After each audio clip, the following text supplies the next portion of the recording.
और चलिए आगे बढ़ते हैं। उत्तरकाशी टनल हादसे से जुड़ी खबर, आखिरी चरण में पहुंचा ड्रिलिंग का काम। 45 मीटर ड्रिलिंग का काम पूरा हो चुका है। आखिरी के 2 पाइप डालने का काम जारी है। देर रात सरिया आने से ड्रिलिंग का काम रुक गया था, जो कि फिर से शुरू किया गया है। एनडीआरएफ ने सरिये को काटकर अलग कर दिया है। टनल के बाहर 41 एम्बुलेंस और डॉक्टर्स मौजूद हैं। 44 और अस्पताल में मजदूरों के लिए 41 बेड भी तैयार किए गए हैं। यानी कि जो रेस्क्यू ऑपरेशन पिछले 11 दिनों से चल रहा था, आज 12वां दिन है, उसे आज खत्म किया जा सकता है।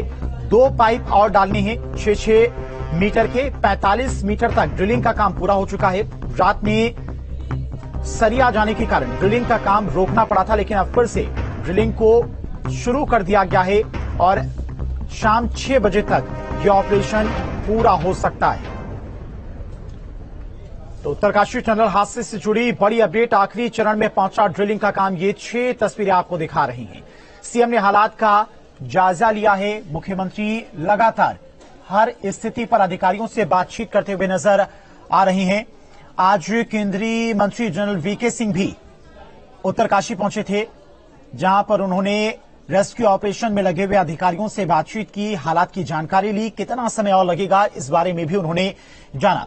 रेस्क्यू ऑपरेशन अभी भी जारी है, जो देर रात बंद कर दिया गया था। रास्ते में बताया जा रहा है कि सरिया जाने के कारण रेस्क्यू ऑपरेशन को रोकना पड़ा था, जो फिर से शुरू हो चुका है। और टनल के बाहर लगभग 41 मजदूर हैं, तो 41 ये एम्बुलेंस वहां पर तैनात की गई हैं, ताकि जब मजदूरों को टनल से बाहर निकाला जाए, फौरन उनका हेल्थ चेकअप किया जाए और जल्द से जल्द उन्हें हॉस्पिटल पहुंचाया जाए। क्योंकि 11 दिनों से जिस स्थिति में अंदर मजदूर फंसे हुए थे, टेम्परेचर में बदलाव, बाहर टेम्परेचर अलग है, अंदर का टेम्परेचर अलग है। अंदर बिल्कुल अंधेरा है और बाहर रोशनी है, तो उनकी आंखों का भी चेकअप किया जाएगा। 5वीं तस्वीर है, किस तरह से उनके लिए 41 बेड का अस्पताल तैयार किया गया है, जहां पर उनका इलाज चलेगा। 41 बेड पहले से ही तैयार करके रखे गए हैं। ये किस तरह से रेस्क्यू ऑपरेशन चला, वो आपको बताते हैं। 12 नवंबर को यह हादसा हुआ। सुबह 4 बजे के आसपास अचानक से सुरंग ढह गई और 41 मजदूर अंदर फंस गए।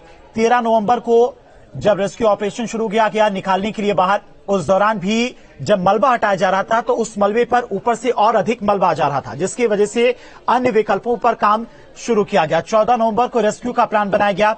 अमेरिकन ऑगर मशीन जो है उसका इस्तेमाल लिया गया। 15 नवंबर की बात करें तो 15 नवंबर को ऑगर मशीन वहां पर पहुंच चुकी थी। वायुसेना के विमान से अमेरिकन ऑगर मशीन को टनल के पास पहुंचाया गया और ड्रिलिंग का काम शुरू किया गया। ड्रिलिंग का काम जब शुरू हुआ 16 नवंबर की अगर बात करें, तो उस दौरान जब ड्रिलिंग की जा रही थी, तो उससे वाइब्रेशन इतना ज्यादा हो रहा था कि टनल के अंदर काफी ज्यादा नुकसान हो रहा था, दरारें पड़ रही थी। इसीलिए अन्य विकल्पों पर भी काम शुरू किया गया। कई अन्य रास्ते भी खोजने की कोशिश की गई। ड्रिलिंग के लिए सर्वे भी कई जगह पर किया गया। वर्टिकल, हॉरिजॉन्टल ड्रिलिंग की भी तैयारी की गई और मशीन एनालिस्ट एयरलिफ्ट की गई थी। 19 नवंबर की बात करें तो लगातार एनडीआरएफ ने मोर्चा संभाल रखा था और जो दिक्कतें आ रही थी, उसके बाद अन्य विकल्पों पर भी काम शुरू किया गया। 20 नवंबर की बात करें तो केंद्रीय मंत्री नितिन गडकरी भी टनल पहुंचे थे। वहां पर हालात का उन्होंने जायजा लिया था, अधिकारियों से बातचीत की थी। मुख्यमंत्री पुष्कर सिंह धामी भी उनके साथ में मौजूद थे। 21 नवंबर की बात करें तो मलबे के पार पाइप पहुंच गया था, लेकिन दिक्कतें अभी भी आ रही थी ड्रिलिंग में, क्योंकि ड्रिलिंग में बार बार अवरोध आ रहा था। 22 नवंबर की बात करें, यानी कि कल, तो कल उम्मीद थी कि कल मजदूरों को बाहर निकाल लिया जाएगा और रेस्क्यू ऑपरेशन देर रात तक खत्म हो जाएगा, लेकिन रेस्क्यू ऑपरेशन को रोकना पड़ा बीच में सरिया जाने के कारण। और आज उम्मीद की जा रही कि शाम 6 बजे तक, यानी कि 23